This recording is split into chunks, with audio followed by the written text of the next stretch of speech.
Here's another one. Michael Cohen pled guilty to something that's not even a crime. Wait a minute. These are campaign. Nobody, except for me, would be looked at like this. Nobody. What about Congress, where they have a slush fund and millions of dollars is paid out each year? They have a slush fund. Millions. They don't talk about campaign finance anything. Have you ever heard of campaign finance list? Have they listed that on their campaign finance sheets? No. Some more of President Trump's interview today on Fox News, during which he repeatedly insisted he had done nothing wrong when it comes especially to campaign finance violations. It's all part of a very busy 48 hours for this president. His former lawyer was sentenced to 3 years in prison, after all. His longtime ally, American Media Inc., has entered into a non-prosecution agreement, as they call it, with the feds.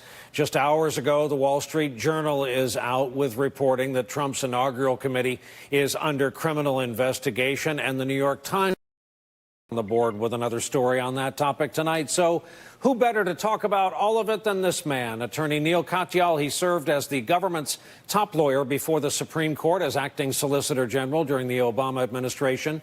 In that job, he argued 37 cases before the Supreme Court. He is these days a professor of law at Georgetown University. Counselor, you asked that we begin with an exchange with the president. I'm going to do just that, show our audience. We referenced this in the first segment.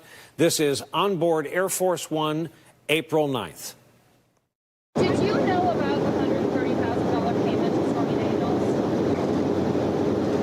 Then why did Michael Cohen make this if there was no truth or allegation? Well, you have to ask Michael Cohen. Michael's my attorney, and you'll have to ask Michael. Do you know where he got the money to make that payment? No, I don't know. April 5, my mistake. Neil, first of all, thank you for coming on the broadcast. Second, why is that important? The president wasn't being deposed. It was a toss-off comment to cover something embarrassing on a moving aircraft.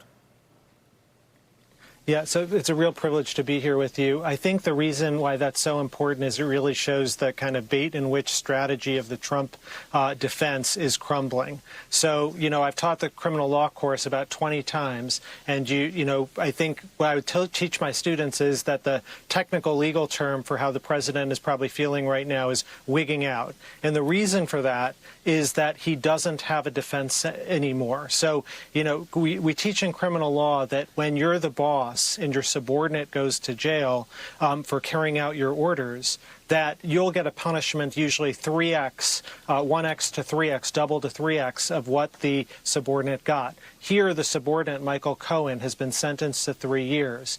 And the president now has to trot out a variety of defenses, all of which seem really weak. The first was videotape. I had nothing to do with it. Uh-oh, Michael Cohen has tapes showing that you did, and AMI, the National Enquirer, has also found that has also said that you did, and that the principal purpose of these payments was to influence the election. And then today, your own network reporting that Trump was actually in the room with the National Enquirer and Michael Cohen when the hush money payments are made. So that defense is now crumbling. So he's going to move to another defense. It's teased out by Rudy Giuliani. And tomorrow in the Washington Post, I have a piece with the former Republican Federal Election Commission chair, who together we look at this Edwards defense and we say, does he have anything there? And the answer to that is undoubtedly no. It's very, very different than Edwards, and indeed the Edwards prosecution boomerangs on him, because the judge there did decide, as long as one of the reasons why you're making these hush money payments to a mistress is to influence an election, that is a felony. And that is what Cohen has said happened. That is what the National Enquirer has said happened, and Cohen's got the tapes to prove it, and the career prosecutors in the Southern District of New York are saying we have other corroborating evidence as well. The president spent the day yet again today calling this a civil and not a criminal matter. And then there are his surrogates. Tonight, former Pennsylvania Senator Rick Santorum, who was a full-on moralist during his time in the U.S. Senate, was saying, in effect, this is a violation of federal election commission rules, and this is not felony. Yeah, so I actually tweeted the statute out on my Twitter page. It is a federal felony. There's no question. It's an imprisonment term of 5 years. So I have no idea what Mr. Santorum is talking about. It is a felony through and through. And one of the points why we're writing this piece is to say this is a really serious crime. This is not like, some technical reporting violation or something. This is shrouding very significant payments just days before the presidential election. And, one of the things that's been so disturbing over the last couple weeks is seeing Republican senators whom I, held with reverence, like Orrin Hatch, say, oh, it doesn't matter if it's a federal crime. People commit these crimes all the time. And, the president today saying on Fox News, oh, I get looked at more than anyone, and it's unfair, which is really rich coming from lock him up, Mr. Trump.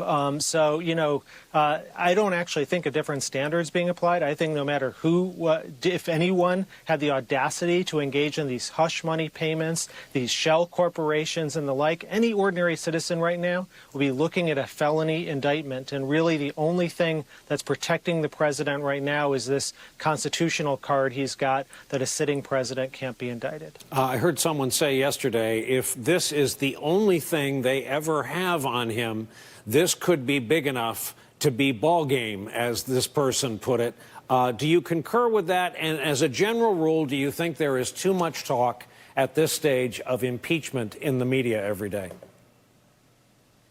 Well, look, I think the president is right to be worried, and your reporting suggests that he is about impeachment. I think, he's got both indictment concerns and impeachment concerns. These are really serious things. I mean, and if the president is going to say what he keeps saying, which is a sitting president can't be indicted, every scholar who takes that view, including the 2 Justice Department memos that say that, also say if you can't indict, then you have to launch the impeachment proceedings in the case of a serious allegation of something, because that's the only way to indict, which is impeach first, remove from office, and then indict. So, and this is something I fleshed in the New York Times a couple months ago. The argument that you can't indict a sitting president is actually a setup for Congressman Nadler, who's running the Judiciary Committee, to say, I've got to then look at impeachment. And Nadler has said time and again he doesn't want to do it unless he really has to. But these Trump arguments, which are like, I'm above the law because I'm the sitting president,